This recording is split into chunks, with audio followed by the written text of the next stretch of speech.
அஸ்வினி, திருச்சி மரக்கடை பகுதியில் தமிழக வெற்றி கழக தலைவர் விஜய் சுற்றுப்பயணம் மேற்கொள்வதற்கு பல்வேறு கட்டுப்பாடுகள் விதிக்கப்பட்டிருக்கிறது. அதில் திருச்சியில் பிரச்சாரம் செய்யும் விஜய் ரோடு ஷோ செல்லக்கூடாது, வாகனத்தில் அமர்ந்தபடியே வெளியே வரக்கூடாது. விஜயின் பின்னால் 5 அல்லது 6 வாகனங்கள் மட்டுமே பின்தொடர வேண்டும். திருச்சியில் பிரச்சாரத்தை முடித்துவிட்டு திருவெரும்பூர் நெடுஞ்சாலை வழியாக பால்பண்ணை வழியாக வெளியே செல்ல வேண்டும். பரப்புரையின் போது அந்த பரப்புரையில் 25 நிமிடங்கள் உரையாற்ற வேண்டும். சட்ட ஒழுங்கு பிரச்சனைகள் வரக்கூடாது. பொதுமக்கள் வியாபாரிகளுக்கு எந்த இடையூறும் ஏற்படுத்தக்கூடாது.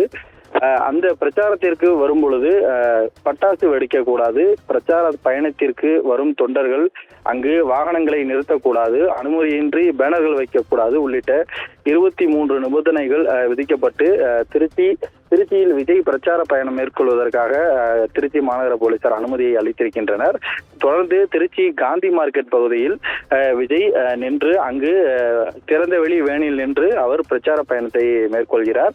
இதற்காக அனுமதியை போலீசார் அளித்திருக்கின்றனர். இந்த நிபந்தனைகளை ஏற்றுக்கொண்ட தமிழக வெற்றி கழக நிர்வாகிகள் அதற்கான அந்த மனுவையும் பெற்றிருக்கின்றனர். பெற்றுக்கொண்டு இதற்கு ஒத்துழைப்பு அளிப்பதாகவும் அந்த நிபந்தனைகளை ஏற்றுக்கொண்டு இந்த பிரச்சார பயணத்திற்கு எந்த ஒரு இடையூறும் ஏற்படாமல் இதனை தொடர்ந்து பிரச்சார பயணத்தை மேற்கொள்வதற்கான நடவடிக்கைகளை எடுத்துக்கொள்வதாகவும் கூறி அதற்கான மனுவை பெற்றிருக்கின்றனர்.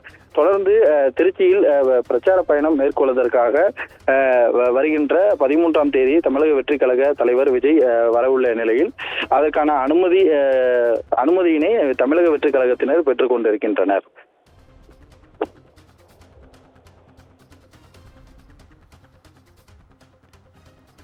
தகவல்களுக்கு நன்றி கோவிந்தராஜ்.